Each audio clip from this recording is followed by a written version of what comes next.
Hi, I'm Steve Jenkins. I work for Fairway Markets in the New York area, and we're awfully proud to support Heritage Radio, and we care so much about everything that goes on out here at Roberta's in their studio, because they talk to people who are serious about food, and that's what we are at Fairway, is we're serious about food. We just care very deeply about you as a customer and how you cook and what you cook with and how you entertain, and that's why we love to support Heritage Radio, because it's pretty much the same thing. It's wanting to find happiness through serious food and people who are serious about it and care about learning everything there is to learn about it, and that's we're kindred spirits. If it's something worth having in your kitchen, you're going to find it at Fairway. And if there's somebody worth talking to about food, you're going to find them on Heritage Radio, and we will be supporting you guys for a long, long time. At Fairway, I'm your personal grocer, Steve Jenkins, Fairway Market.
All right, welcome to Snacky Tunes. I'm Terry Diabolic, one half of your host of Finger on the Pulse.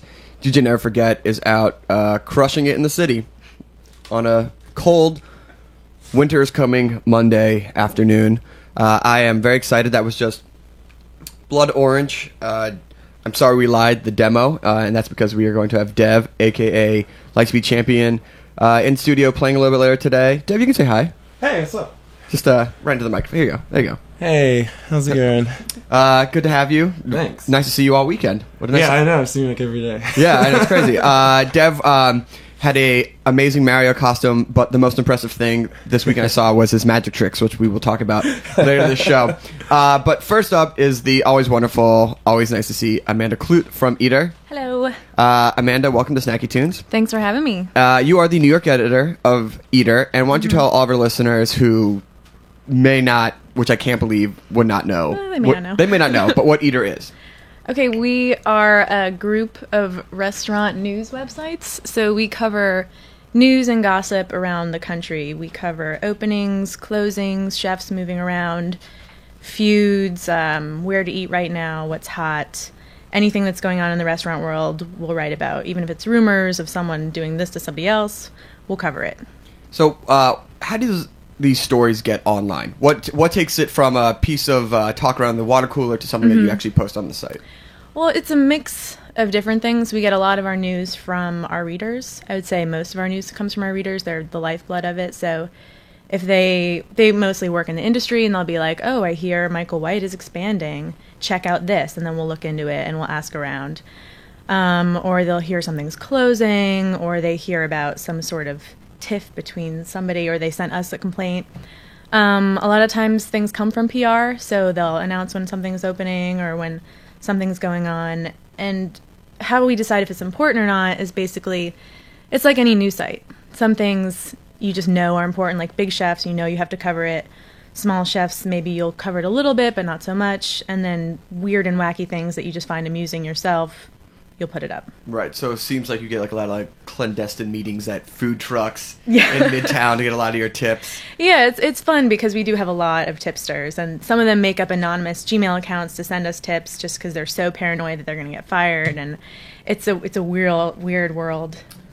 Is it sort of like those like anonymous from the White House? Like there's only one or two people who could actually know this information, so when it pops up?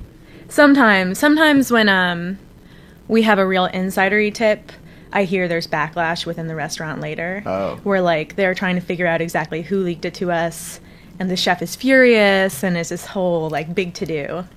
Well, since you guys are so closely tied to the restaurant industry, and it's not all the stuff that you post is positive, what is your relationship with these chefs? Is it sort of a reciprocal thing, or do you have angry chefs showing up at the office wanting to talk to somebody with a knife in hand? We do get a lot of angry chefs. It's kind of a fine line we have to walk because we want them to give us their information and the PR people to give us their information, but we don't want them, calling me when we have to write something negative about them, because there are a lot of sites out there that just kiss ass, and we're not about that, really. Sometimes it's not all good news, and you have to write that a restaurant is not doing well, or that it's closing, or that people hate the chef, or that he's crazy. We'll write that stuff, and I get a lot of angry phone calls, but I do have to think about that sometimes when chefs want to hang out, or when they want to be friends with me, and I'm like, well, right. One of these days I might write something bad about you, and then it's going to hurt our friendship. So I try to, it's a fine line you have to walk. The Times restaurant review probably was, and still is, a bit of the gold standard of restaurant reviews. You get, the goal is the Times at the end of the day. Absolutely. But Eater, I would say, has been probably one of the biggest game changers as far as website reviews of restaurants. How has internet culture affected restaurants, with things like Yelp or Eater, where it seems like restaurants don't even have a couple of weeks, a month to open the door? Yeah, I think it's sped up the review process a lot, and it's trickled up, I guess, to the reviewers. So now Adam Platt is reviewing a restaurant when it's 1 month old, and Sam Sifton's there when it's 2 months old. So there's that, and then also, you have the Yelpers in on day one. We do a post usually a week after a restaurant opens called Good News, Bad News, where we kind of round up what everyone's saying about it already to be like, this is what people are saying immediately. This is the deal. So it's made everything a lot faster. And so a lot of the chefs that have the money will do longer friends and family. They'll do like 2 or 3 weeks where they make sure everything is ironed out with their staff and the chef before they open. Restaurants that don't have that kind of luxury have to just open and hope that, all goes well. So, what have you seen opening in restaurants recently, trends, things like that you've really enjoyed, that the staff, the eater, both on a local level and then a national level? I guess, this isn't really a new trend, but Italian restaurants have just been going strong for a while now, and it seems like any chef that opens an Italian restaurant has it made. Like, it's going to do fine. More recently, in the past couple weeks, a bunch of Thai restaurants have opened, like more high-end Thai food. Harold Dieterle just opened Kin Shop in Greenwich Village, and he owns Perilla, and it was on Top Chef. And then there's this restaurant called Lotus of Siam that's about to open this week, and it's an import from Vegas. Jonathan Gold called it the best Thai food in America 10 years ago, but I went to a preview of that on Friday, and it was awesome. It's really solid stuff. So it's a lot of these restaurants that sort of have gotten a bad reputation because they were once good and then became mediocre, but now are back on the rise. Yeah, and it's like people are trying to do new things with ethnic food, kind of elevating it, making it a little more pricey, but maybe a little more flavorful, and not just like the gloppy stuff you're used to, not the regular pad thai from takeout, but like elevating it, cleaner flavors, brighter flavors. What is elevated Thai food? I don't think I've ever had it. Well, like, there was one awesome dish I had at this Lotus place, it was just a chicken wing, like a fried chicken wing, but they stuffed it with mirepoix and diced chicken, and it was just like, there's something amazing about it. Right. And there was this crispy rice that just, the lime was brighter. It was just, everything seemed so much cleaner and nicer. It's like that first time you go to a Mexican restaurant that wasn't Taco Exactly. Bell. And you're like, oh, I didn't even know that. You're like, oh, Mexican food can be good and right. and healthy sometimes. And you're like, oh, what they've been calling quesadillas are not actually quesadillas. Yeah. But nationally, you still have food trucks, you still have farm-to-table stuff. Like, that's going on all over the place. So Eater, in the last year or so, year or two, has made a shift to being a much more national-focused blog, and you said that you have a new editor who's been working on a national approach, and that it's really shifted the way that people look at food, and that traffic has come to the site. How do the regional editors play with the national editor? Well, now it's kind of easier being a regional editor because you don't have to worry about national stories. Like, when New York was the main site, I used to have to cover things going on here, but also, if something's happening with Gordon Ramsay's empire around the country or around the world, I have to cover that too. And so now everything reality show related, anything on TV, anything that has to do with big celebrity chefs, the national site gets to cover it. So it's easier for us regional editors to focus in on our neighborhoods, our restaurants, things like that.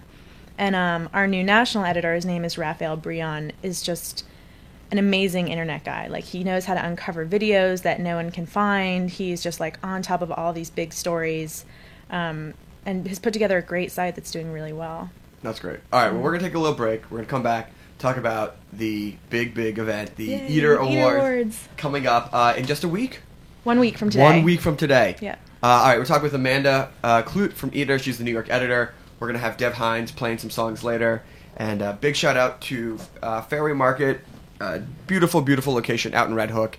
If you've never been, it's the place to go for all your produce, and just a good date spot. Go to IKEA, walk around the pier, hang out, get some go to the wing bar, get a lobster roll. Like I said, I'm Terry Diabolic, one half your host. Finger on the Pulse. We have a special track from Matt and Kin's upcoming album Sidewalks. Big shout out to them. They just played 2 incredible sold out shows at Webster last week. They were phenomenal. So this one is called Ice Melts.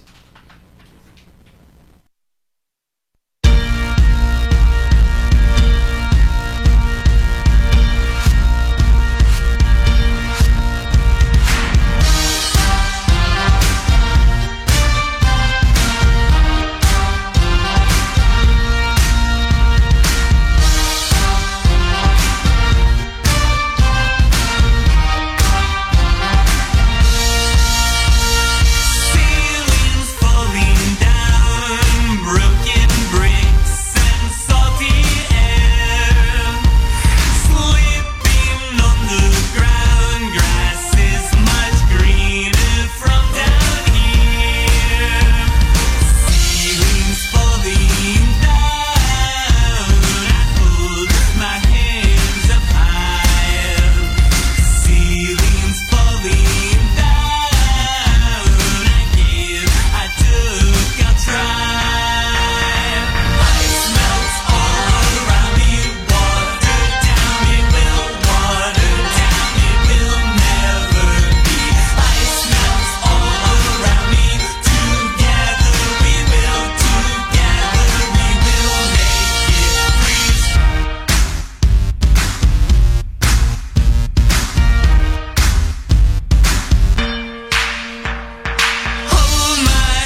took, I'll try.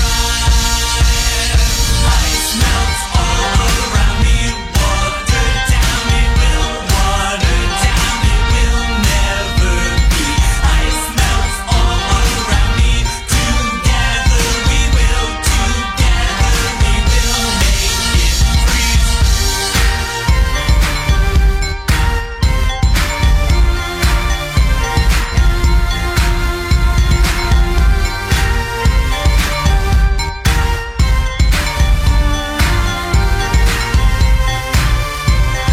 Searching for my left shoe in a pile of only right. Ice melts quickly, don't forget me. It's bright out there, I'm wearing white. Ceilings falling down, it's time to run and hide. Ceilings falling down, I stood and watched inside. Ice melts all around me. Water down, it will water down, it will never be. Ice melts all around me. Together we will make it freeze. Ice melts all around me. Water down, it will water down, it will never be. Ice melts all around me. Together we will make it freeze. Woo! Ice Melts. Matt and Kim off their upcoming album Sidewalks comes out tomorrow. Go pick up a copy. I've been listening to it all weekend. It is awesome. And congrats to them again on 2 awesome shows at Webster. We are here with Amanda Clute from Eater. She's the New York editor. And we are talking about the New York Eater Awards. It's new. First It's year. new. Yep, first annual Eater Awards. First annual Eater Awards. So why don't you tell our listeners at home what they can expect from the Eater Awards and what it's all about? Basically, we wanted to celebrate some of our favorite restaurants across the country and some of our favorite chefs. So we're going to have, I think, 4 or 5 main awards in every city. And now we're in New York, San Francisco, LA, Portland, Miami, Chicago, and Austin. So readers in each of those cities are going to be nominating their picks for Restaurant of the Year, Chef of the Year, So Hot Right Now, which is the best newcomer, and also best bartender, mixologist, beverage person extraordinaire. So they're going to nominate them. We're going to put it to a vote, and the people or restaurants that are the most popular, like most popular 2 or 3, the editors will choose from. So it's kind of a good mix of editors' choices and readers' choices. And then we're going to feature them all next Monday at a big gala event here in New York City. And where is that event going to be held? It's going to be at Public, and it's not going to be, we're not going to do a kind of, announcement of all the awards. We'll announce it on the site, so then the event can be more about the party. Oh, that's great. And is it open to the public? It's not, but maybe next year. Maybe next Yeah. year. So only 5 categories, or are there other categories that you're going to be... for the national awards, we're going to do 5 categories, and then I think for New York, we're going to do maybe half a dozen to a dozen more fun, silly ones, and for the national side as well. So we'll have Shit Show of the Year, of course, because it's Eater. Do you have one in mind? I mean, there are a few that I have to think about. I think they might also be going up against shit shows across the country. I have to figure that out. Yes. So I'm sure a New York shit show might be able to take home the award this year. New York, like any other city, it just does things bigger and better than any other event. We have some of the worst restaurants. Shang comes to mind as my favorite shit show. People have also nominated The Lion, Ken Mayer, Xiao Yi, which I actually like, and I love the guy Eddie Huang as a chef, and he's kind of a character in himself. People have nominated Colicchio and Sons and Polino's and Fatty Q, but those are restaurants that are liked by a lot of people. Yeah, so they're not going to make it on the list. But Shang is pretty monumental when it comes to shit shows, so we'll see how it fares. So can you talk about who you think the front runners are without being biased? I'm sure Michael White is going to be a front runner for a couple of the categories. A lot of people have nominated him for Chef of the Year, Restaurant of the Year with Maria, and also Best Newcomer with Osteria Marini. So He's just crushing it. he's crushing it this year. This is his year. Teresi Italian Specialties is a big one. I mean, everyone's obsessed with that place. Obsessed. It's so good, like both for lunch and for dinner. So, and they kind of brought something new to the table. Like no one had ever seen that kind of place before. I mean, they more or less got picked up by La Fooding just because they were so great. They needed one Yeah. more restaurant, and they got on there. Yeah, it's great. It's just great. really good Italian food. It's affordable, and they do a good deli lunch. It's awesome. It's awesome. It's so simple, yet not. Yeah. At the same time. Yeah, you can't do it, but No. you're amazed that they are doing it so simply and so well. It's good enough. I think a great meal comes when you can sit down and be like, "Oh, I can make this at home," and then you go, "No, you Yeah, you don't even my- know what's my going version on." Sucks. Yeah. But here, in Brooklyn, Roberta's is nominated for a couple of things. Prime Meats, Brooklyn Fare. There are a lot of things going on. A lot of places. Italy, I think, might be a front runner for best concept of the year, just because it's crazy. Yeah. and, like, Who else? I mean, there's nothing else like it. Yeah, who would have thought to spend so much money opening this giant Italian food market / food hall, and then it's packed every night. Mario Batali. Mario Batali. Yeah. And any dark horses? Anybody you think they're going to be surprised? Even just nomination. I have to say though, I think even probably just being a front runner or nominated is Yeah. good enough. Because I mean, how many restaurants are there? How many chefs? Yeah, I know. So, I mean, people have really, when they're nominated by so many people, you can tell that they've set themselves apart, like they're doing something excellent. But in the Chef of the Year, Gabrielle Hamilton was nominated by a couple people, and, she's doing solid work over at Prune. People really respect what she's doing, so it'd be nice. Someone nominated Daniel Holtzman, who owns the Meatball Shop, Oh, okay. which might fall under Best Concept of the Year, too, because it just... they opened this meatball restaurant on the Lower East Side, a neighborhood everyone hates going to. Well, food people hate going to, Yes. and he just killed it. Like, there's lines every night, and it's just a really great concept. You spend under $10 for dinner. Yeah, it's and great. It's delicious. Sometimes it's the simplest thing. Yeah, exactly. So is there going to be who's cooking? Any entertainment at the event? We have the Franks cooking. Oh, my boys. We have Michael White, April Bloomfield from the John Dory and the Breslin and the Spotted Pig. We have Brad Farmery from Public. Christina Tosi from Momofuku Milk Bar will be doing Desserts. Yes. And then this chef named Andy Ricker that I don't know, but he's from a restaurant called Pock Pock out west. So that should be fun. That I should love be fun. trying new stuff like that. And then we have a couple big surprises that I can't reveal. Oh, you can't? Food-related surprises. Can you give a hint? It's food-related. That's- and oh. it's late night food-related, Okay. which... All right. So it should be good. So maybe some cocktails. Yeah, there'll be a lot of cocktails, and it should be great. If you could bring back Alex from Death & Co., if you could somehow transport him from the West Coast back here. Yeah.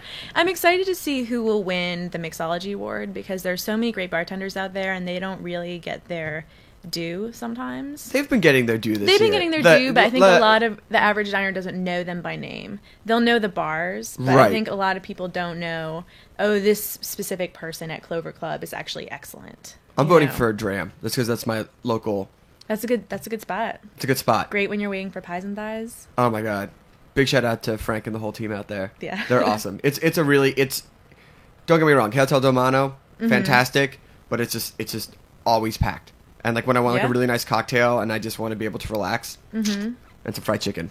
There's a new place around here called the Narrows. That's right. Really good. I haven't been there yet. Good, cheap. You're not Awesome. paying. Cocktails now in Manhattan are like $18 sometimes. Yeah, it's it's crazy. It really, I think that'll be probably the biggest stopping point or the holding back. It's like people want more and more cocktails, but at some point, $12 I can see. Yeah, $18. it's ridiculous. Like I don't care how much booze you cram in there. It's just not. Yeah, and I don't care if the herbs are from the garden and like they're hand juicing everything every morning. Like $18 is absurd. It's absurd. That's like 2 6-packs from my bodega. Yeah. Not to belittle what you're doing. I'm just Think saying. of how many Four Locos or Four Locos? Four Yeah. Locos you could get. Yeah, what Frank Bruni? What $3.50 a piece? That's $3.50 a piece. Wow. So yeah, that's a night. That's a night for you and your friends. Yeah. Anyway, Amanda, let me thank you very much. Thanks for having me. Big It's fan of great. Eater. Let's do all the nuts and bolts. The website is It is eater.com. My specific site is ny.eater.com, and from there you can access all our other sites in all the other cities. Great. And Eater Awards 2010. Mm-hmm. And the winners will be announced? They'll be announced next Monday, so check that out. Okay, awesome. It's going to be great. I will probably see you there. Yeah, I'll see you there. Awesome, great. So we're going to play a couple of songs, some of our favorite discoveries from CMJ this year. And coming up with the wonderful Dev Hines from Lightspeed Champion / Blood Orange / The Magic Show that your kids will want to see at the birthday next year.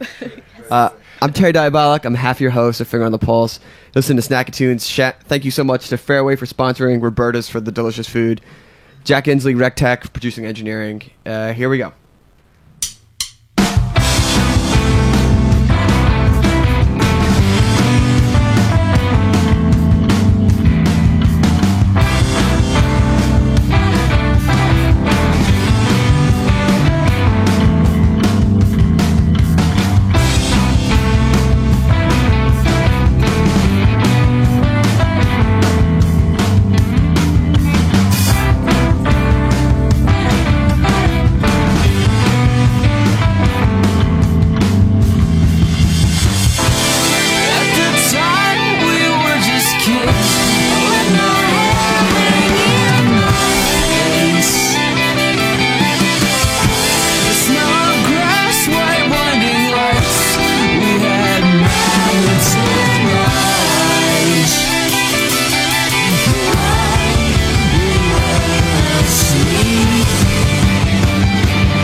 nicely to them and try and get them to come closer.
They're sort of animal language, really.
you're listening to Snacky Tunes. That was just a quick 3 set of our CMJ favorites. That was First Aid Kit covering Fever Rays When I Grow Up. Before that was Baths, as in I'm taking a bath, Animals, and then Royal Bangs, New Scissors. 3 bands you should check out. All good stuff from CMJ.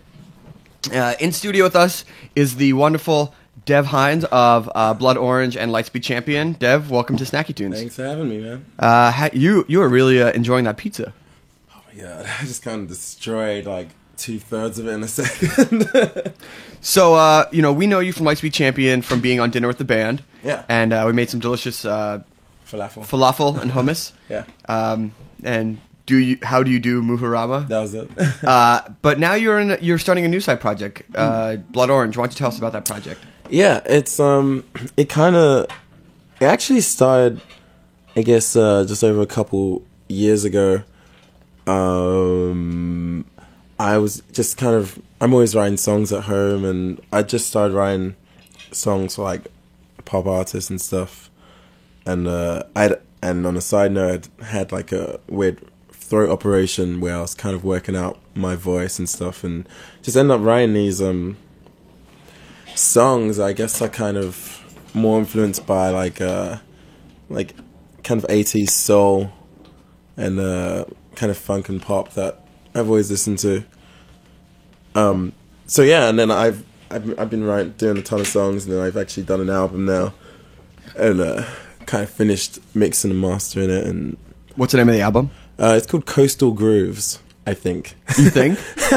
Oh, I had that name. I have names like so far in advance, it's kind of silly. So I came up with that name like a couple years ago when I misread a Tropicana bottle.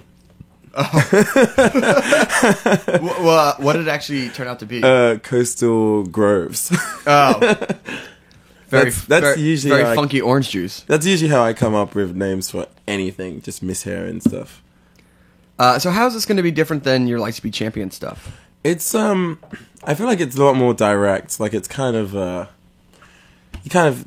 songs are, I don't want to say simple, but there's a simplicity to it, which is kind of taken from a songwriting aspect, which is taken from I guess the pop music that I've always loved, and it's kind of upbeat and it's kind of like dancey as well. But Lightspeed stuff is pretty. I always feel like it's like a mass of wires that you can't be bothered to fix. That's how I always view Lightspeed. Like, I don't know, like everything's connected and everything is working like good, but then you gotta like sort it out and untangle stuff, and this is more like a good adapter that just works fine. Oh, okay. All right. Well, let's hear a song. Let's hear. What are we gonna hear first? I'm gonna hear a song called "Bad Girls," which I actually wrote a few weeks ago, and I recorded a version, and incidentally, there's a version recorded with Solange Knowles for her album. That's awesome. Yeah, it's gonna be cool. It's gonna be a good record, I think. Okay, cool. All right, so this is Blood Orange live on Snacky Tunes. Here we go. I should say I've never actually ever even played or sung this out loud before. Yeah.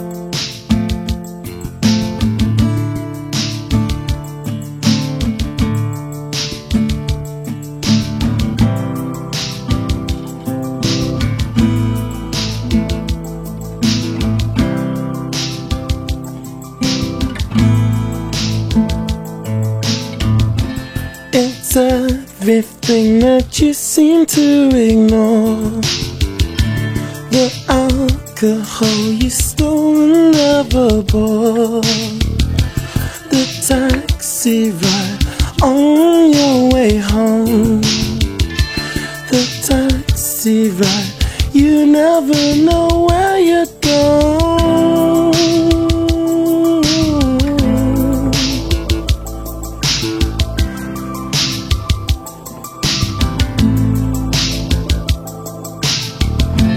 It's everything you seem to ignore. The alcohol you stole never bought. The bed you wake up in, that's not your own. The night you worked out your end go on. Oh, oh.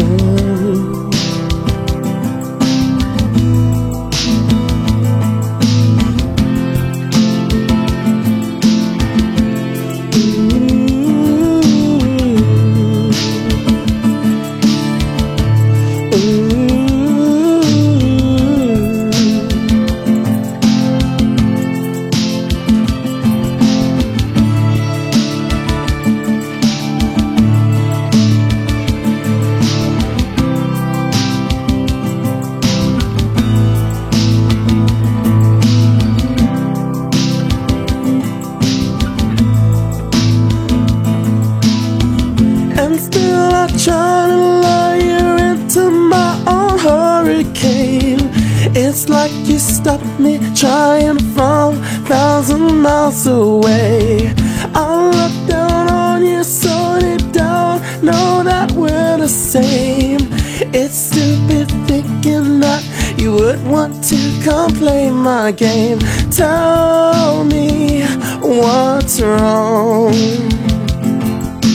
Tell me what's wrong.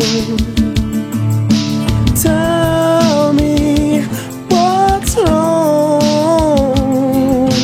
Tell me what's wrong. Oh, oh.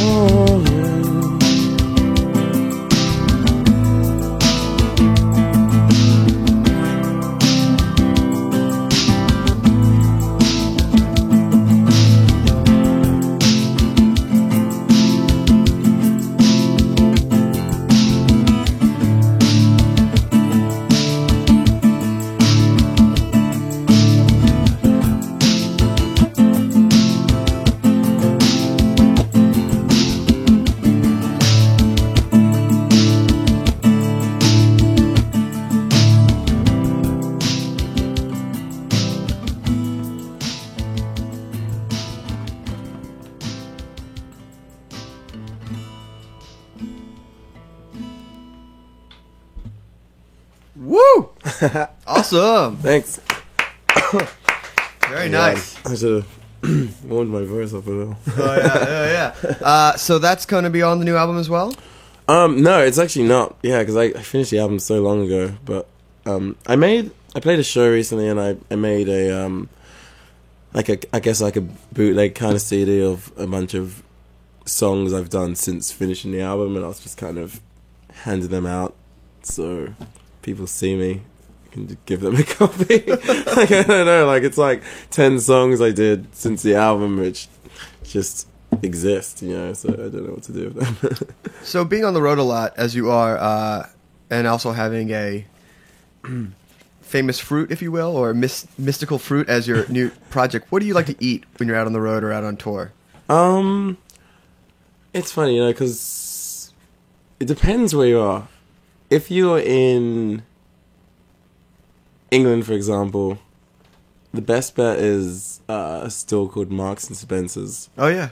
Which is which is actually, I used to work there when I was really? growing up. My dad was was a manager in a local store, so I spent a lot of my childhood in Marks and Spencer's. But it is probably the best place to go because the quality of the like instant food there is so much better than everywhere else. Yeah, it's like in Dean England. DeLuca's here in New Yeah, York. exactly. Yeah.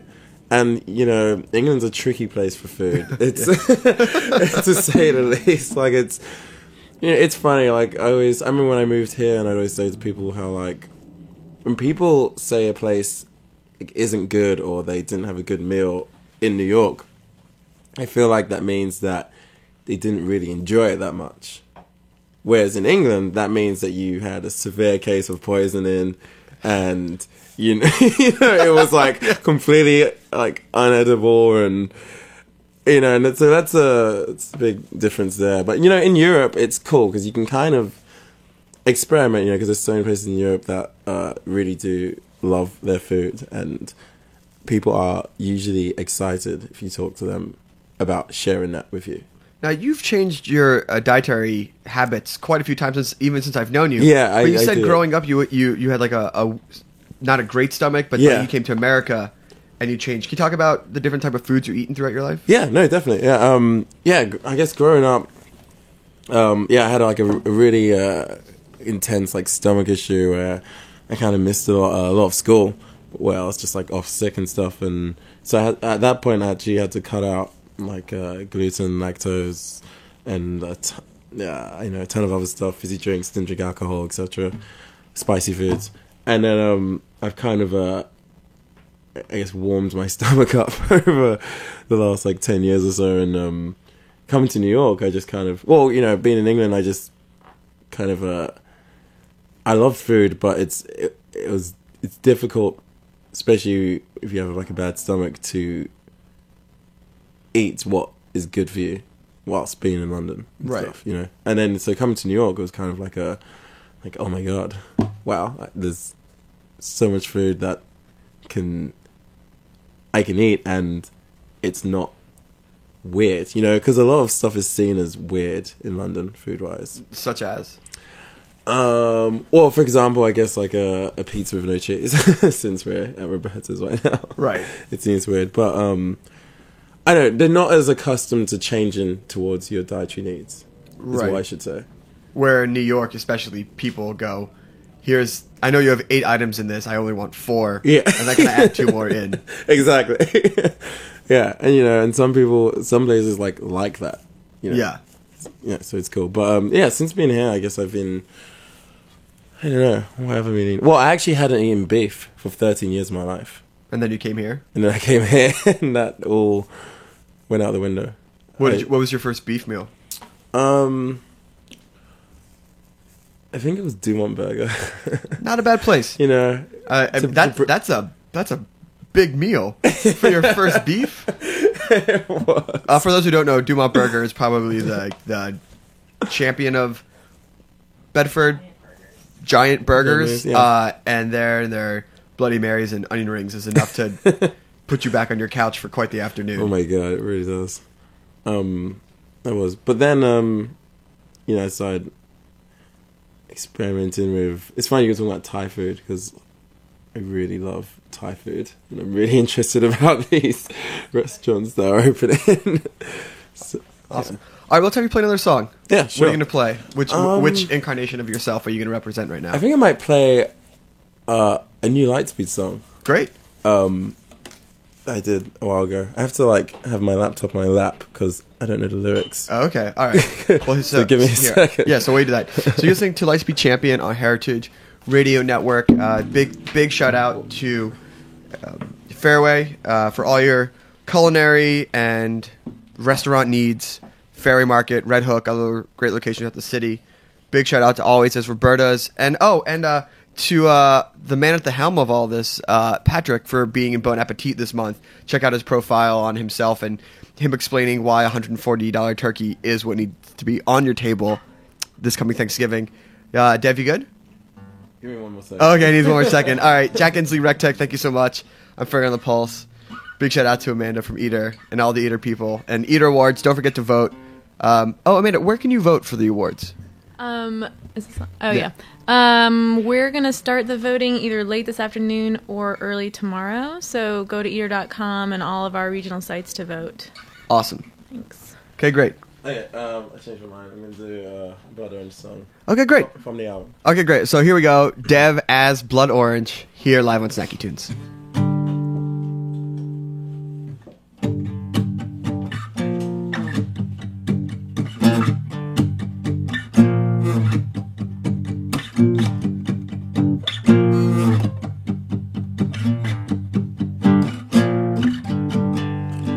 Wake up, tasty trees. Your quilts are incomplete. Lovers stay in bed. Ambivalence, your head. Distance into brief. This mongrel lost his keys. Owner set me free, so the ocean cleans my feet.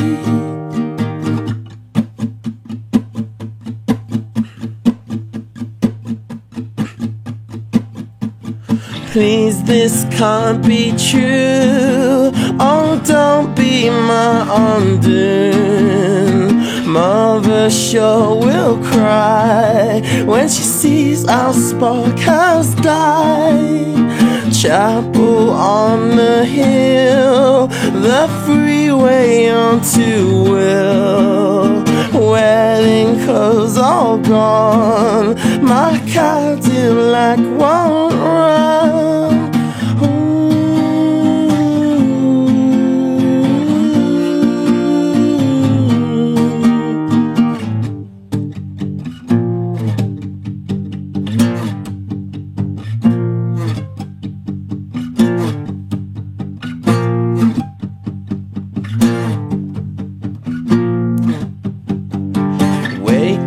Tasty treats, your quilts are incomplete. Mother sure will cry when she sees our spark has died. Chapel on the hill, the freeway onto Will. Wedding clothes all gone, my Cadillac won't run.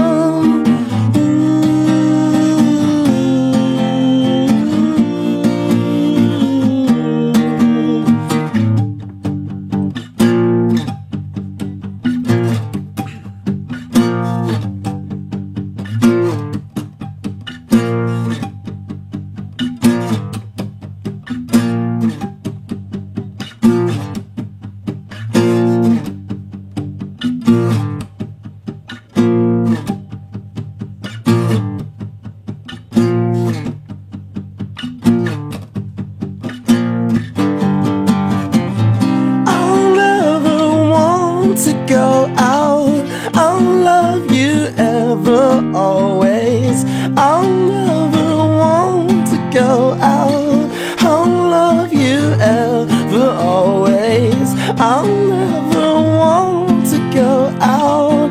I love you ever, always. I'll never want to go out. I love you ever, always. Thanks. All right, that is Dev Hines as Blood Orange here live on Snacky Tunes. What was the name of that song again? Instantly Blank. Instantly Blank, coming off the new album. Yeah. Coastal Grooves, I think. So, Dev, you know, one of the things I learned about you this weekend are your magic tricks. And I knew that you had been doing magic since the summer. Yeah. But... you witnessed the actual, like, kind of the first you're like, week of you're magic. Like, hey, I just picked up a deck of cards and I was trying stuff in the cab. And then I haven't really seen you for a few months until this weekend. Yeah. And then you're like, I've been practicing. So what have you been up to? I mean, what's your magic fancy? Basically what happened was, like, I'm a pretty obsessive person, and it's pretty funny because, you know, my interest in magic is really just as much as, like, most people, which is it's awesome when someone does it to you. Yeah. You know, like, I'm... Right. And it was kind of, like, funny, like, joking around, just kind of playing with cards, and then, like, started to pass time, like, making up my own tricks. And I guess I developed a real interest in it and started doing a lot of tricks to people that people seemed to be, like, kind of, like, impressed by them, which I thought was pretty funny, because in my mind they seemed like they were so see-through and... I mean that's the thing. It's like, I know it's not magic when I'm watching you do it. Wait, what? I know that something is going on, but